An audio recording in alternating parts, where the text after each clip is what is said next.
Making headlines. The president sends a message of condolence to the president of Azerbaijan following a tragic plane crash near Aktau. The president says that the Maldivians are people who have shown unity in every adversity faced by the country, and the Maldives observes a minute of silence across the nation to commemorate the National Unity Day.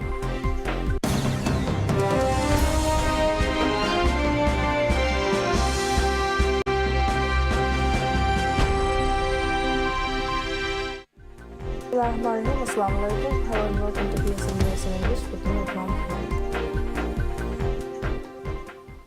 Looking into the details, President Dr. Mohammad Muiz sends a message of condolence to the President of Azerbaijan, Ilham Haydaroglu Aliyev, following a tragic plane crash near Aktau.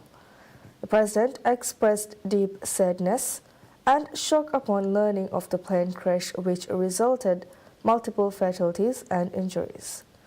In his message, the President extended heartfelt condolences to the government and people of Azerbaijan, expressing deep sympathy, particularly for the survivors as they navigate the aftermath of this tragic event.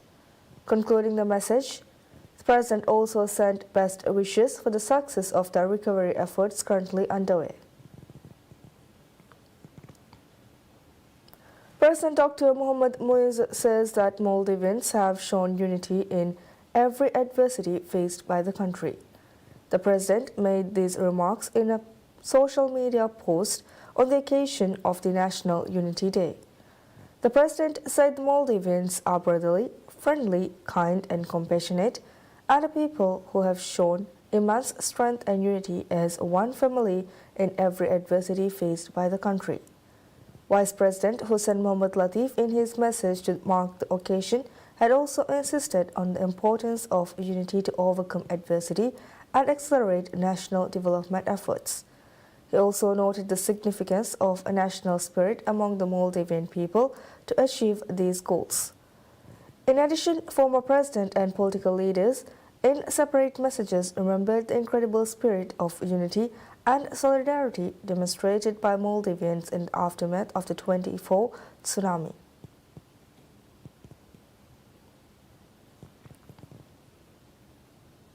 Maldives observed a minute of silence across the nation to commemorate National Unity Day in a solemn moment of remembrance and honoring the lives lost to the devastating 2004 Indian Ocean tsunami. At 9:23 a.m., the exact moment when tsunami waves struck the shores of the Maldives on 26 December 2004, citizens paused to reflect on the tragedy. The official observance took place at the old site of the Hurawi building in the capital city of Malé, attended by President Dr. Mohammad Muiz, cabinet ministers, senior government officials and representatives from state institutions and nearby offices. Across the country, staff from various offices and residents of inhabited islands also participated in the observance. Following the minute of silence, a nationwide event was planned to foster unity, with citizens joining hands and exchanging gifts to symbolize solidarity. National Unity Day, marked on 26 December, serves as a reminder of the incredible spirit of unity and solidarity demonstrated by Maldivians in the aftermath of the 2004 tsunami. On that fateful day, massive tsunami waves hit several countries in the Southeast Asia region, resulting in an unprecedented scale of death and destruction. As a low-lying island nation, the Maldives bore the full impact of the tsunami, which devastated islands, infrastructure, and livelihoods. The catastrophe claimed 82 lives, left 26 individuals unaccounted for, and rendered over 15,000 people homeless. In the face of this tragedy, Maldivians came together in an extraordinary show of unity and harmony, proving that togetherness is the key to overcoming such challenges. The nation's resilience and solidarity in the wake of the tsunami demonstrated to the world the strength and the unity of the Maldivian people. The Ministry of Health has launched the Maldives Integrated Health Information System, MIHIS, a digital platform which provides access to all information in relation to child health from infancy onwards. The portal, developed in collaboration with the World Health Organization— was inaugurated by the Minister of Health, Abdullah Nazim. The MIHIS portal integrates data from all health sector information collection systems into a single platform. It will provide access to information on children born from January 1st from the vitamin supplements and injections they receive to their growth charts. According to the Health Ministry, parents can monitor their children's development and growth through the portal. The system features automated SMS alerts to parents when vaccinations are due for their children. Speaking at the launching ceremony, Minister of Health Abdullah Nazim described the newly launched portal as a step forward in efforts to improve the quality of health services provided to the Maldives' geographically dispersed population. He highlighted ongoing efforts to create health architecture blueprints, revealing that the plans will be ready for implementation by mid-next year. Speaking at the ceremony, WHO Maldives Office Head Dr. Padmal De Silva said the public portal will empower people to access their health information and improve their health. He assured that the WHO would continue to support the Maldives in important initiatives in the health sector. The ministry has also plans to further develop MIHIS. In future, the portal will be further enhanced to store health information on pregnant women and eventually every Maldivian citizen. According to the ministry, the portal will also provide information collected from the primary healthcare systems in the future. Minister of Islamic Affairs Dr. Muhammad Shahim Ali Said announces that 28 individuals have successfully completed Quran memorization Hifz this year and completed their Hifz examinations. In a message shared with local media, Minister Shahim said several individuals completed their Hifz journey this year and requested evaluations to test their memorization. Of these, 28 Hafiz have completed their examination, with 3 other individuals currently in the evaluation process. 2 other individuals have also made requests to begin the evaluation process. Noting that many of the Hafiz in the Maldives are young children, the minister revealed that a 5-year-old had by-hearted the entire Quran this year and is continuing with regular revisions. The government gives high priority to build a society where members are familiar with Islamic principles. Several efforts have been undertaken to increase community interests and engagement in Islam.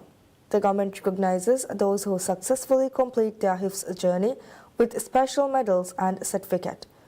Between October 2022 and end of September this year, 28 individuals have received the rewards. In a recent initiative, the government announced plans to sponsor Umrah pilgrimage for those who memorize the Quran. The first recipient of this opportunity is Ali Raif.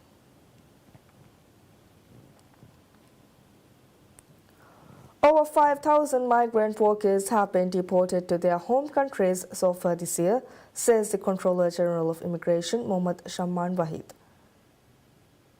He added that Maldives immigration aims to double that figure next year. Shaman Wahid shared this information during an interview with PSM News, which followed an immigration operation aimed at undocumented migrants in the local market area of Male. Controller General Shamman said that Maldives Immigration's Immigration Watch portal has received numerous public complaints and tips regarding the involvement of undocumented migrant workers in illegal activities. The agency is actively investigating these complaints and taking appropriate actions such as conducting raids. According to Shamman, the recent raids in the local market area were a direct response to complaints received through the portal. He observed that this area includes the vessels docked nearby and the local market serves as a common workplace for a large number of migrant workers who engage in various business activities. Highlighting that the agency has been expediting the deportation process of undocumented migrants, Shamman explained that this initiative aims to address the challenges posed by undocumented workers and those involved in illicit activities. He added that the agency also plans to expand its efforts to the outer islands next year to locate undocumented migrant workers in the atolls.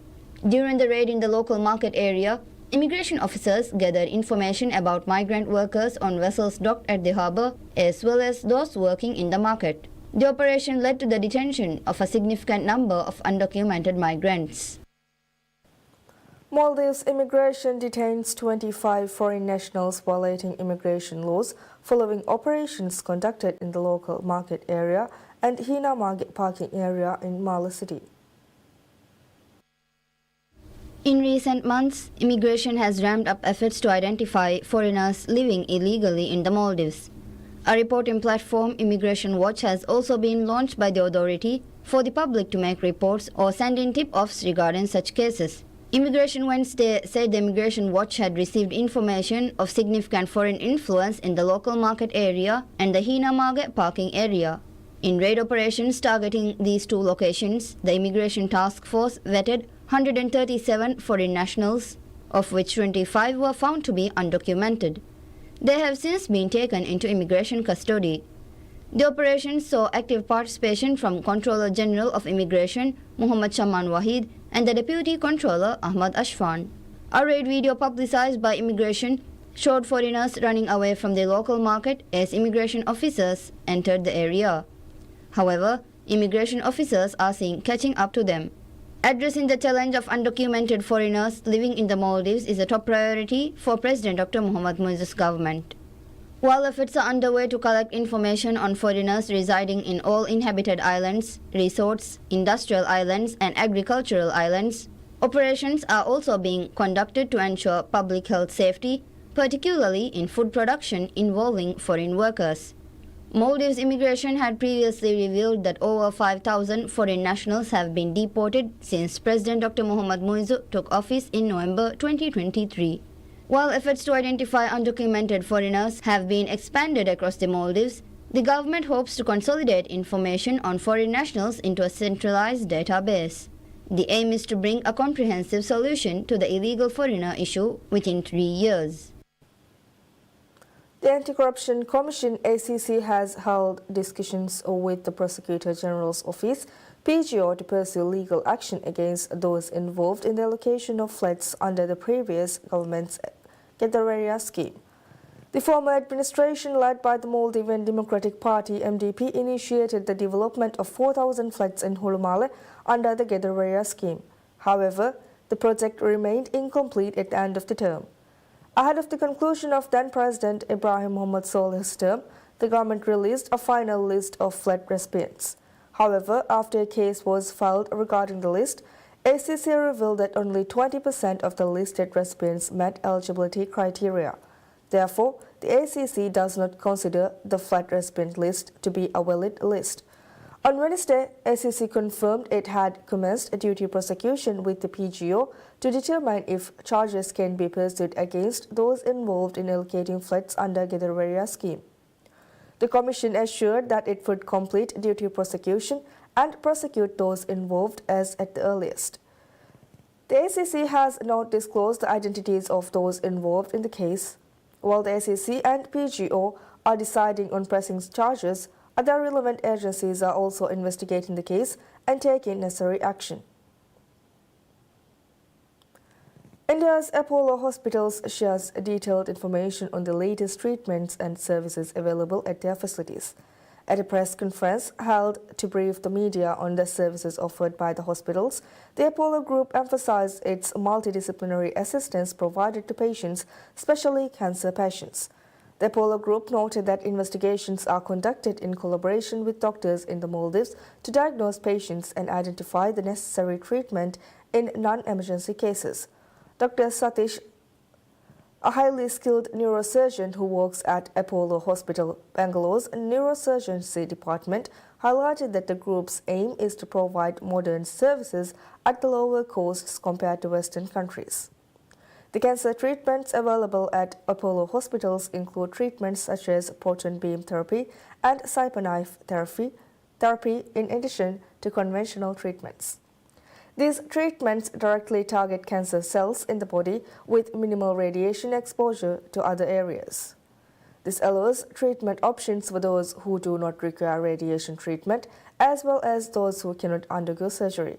In addition to cancer treatments, Apollo provides online consultations including post-operative consultations. The hospital assured comprehensive service and assistance to patients throughout their treatment journey.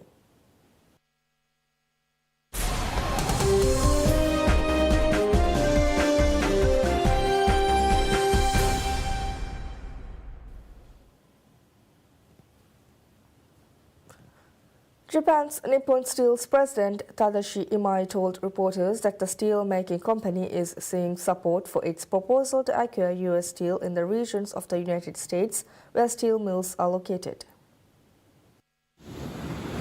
The Committee on Foreign Investment in the United States told the White House that it is unable to reach a consensus on national security risks involved in Nippon Steel's bid for U.S. steel. It referred the decision whether to approve or block the $15 billion deal to U.S. President Joe Biden, who has 15 days to decide. Both Biden and President-elect Donald Trump have said that they oppose the purchase deal, which Nippon Steel announced last December.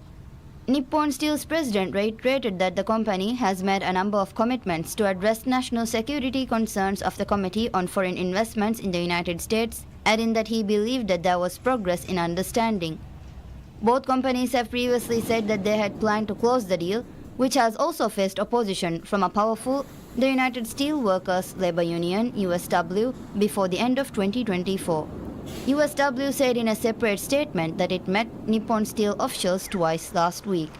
It repeated its view that the Japanese steelmaker had no interest in the long-term security of U.S. steel plants or blast furnace operations and urged Biden to keep the company domestically owned and operated.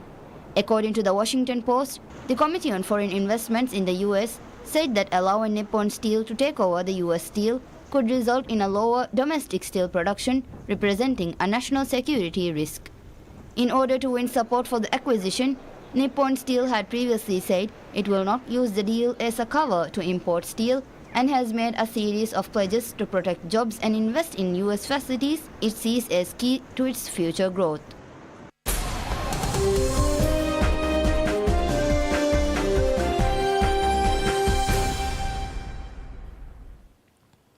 Medics with the Gaza Health Authorities reported that at least 10 people were killed, including 5 journalists and more than a dozen wounded in Israeli strikes on Gaza early today.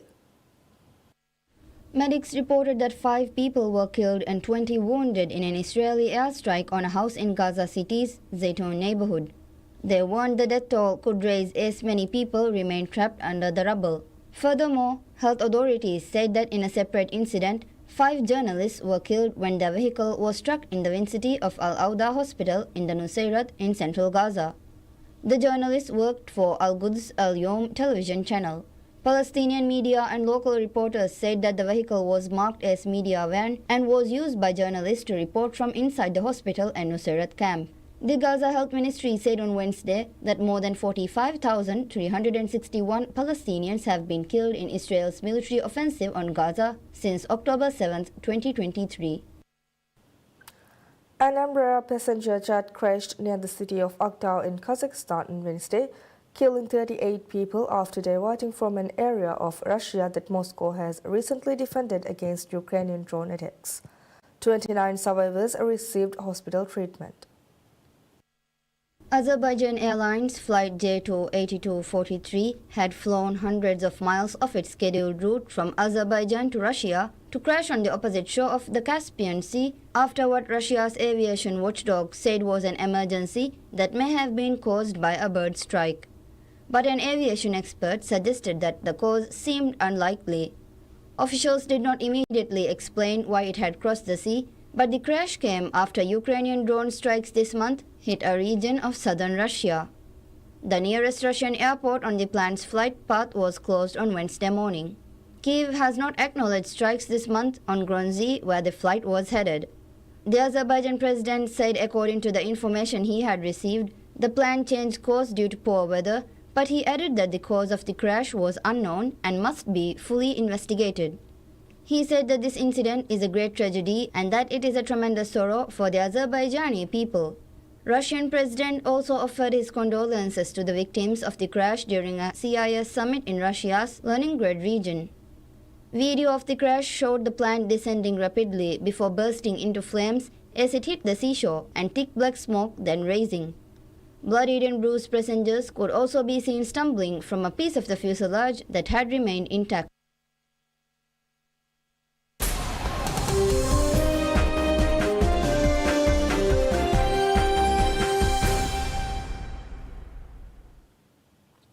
Fans at the Melbourne Cricket Ground were quick to defend Indian cricketer Virat Kohli after his altercation with Australian debutant Sam Constas during the first day of play in the ongoing Boxing Day test on Thursday.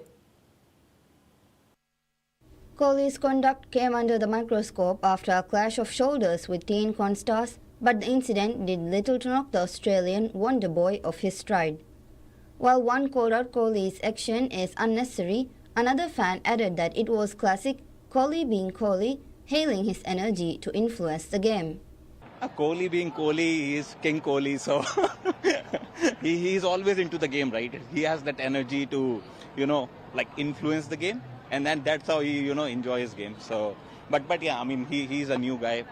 He played well today for his 50. Actually, he has given a good start to Australia. With Constas well on top of India's bowler on day one, Kohli was booed by Melbourne Cricket Ground after bumping into the 19-year-old as he walked down the pitch for a chat with opening partner Usman Khawaja at the end of the 10th over. Kohli and Constas turned to face each other and exchange words, prompting umpire Michael Gove and Khawaja to step in to defuse the moment. Constas, who replaced the dropped Nathan McSweeney in the side, appeared unruffled by the clash, smashing Jasprit Bumrah for 4 on the next delivery and hitting a 6 over the Indian pace Spearhead's head on the way to 18 runs from the over. Constas downplayed the incident in a brief interview with Fox Cricket during a drinks break. It is unclear whether any action will be taken against either player. The International Cricket Council bans inappropriate physical contact, and those found guilty can be suspended for matches if the offence is deemed serious enough.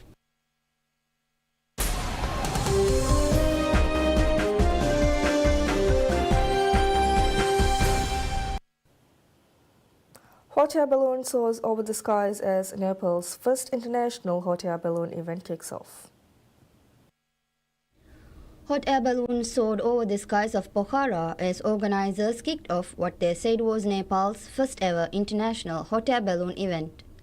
Organizer Balloon Nepal said that 25 hot air balloons participated, with representation coming from countries all over the world. One hot air balloon pilot from England, John Weiner, revealed that this was his first visit to Nepal, adding that he was having a fantastic time. This is my first visit to Nepal and it's great. We're having a fabulous time. The flying's good, the people are even better, and we've done some wonderful sightseeing. Another hot air balloon pilot, Peter Kuistra, described his experience as fantastic. The experience was fantastic. Very nice area to fly, perfect weather for ballooning, not too much wind. You could fly any direction, so yeah, great. Locals dressed in traditional attire also beat drums and danced to celebrate, while others took photos with their cell phones. Some turned up carrying babies towards the spectacle that is scheduled to conclude on New Year's Day. Organizers said the 9-day festival was aimed at promoting adventure tourism in the Himalayan nation that is home to 8 of the world's 14 highest peaks, including Mount Everest. That's it for now. Thank you for watching. Have a pleasant day ahead. Bye-bye.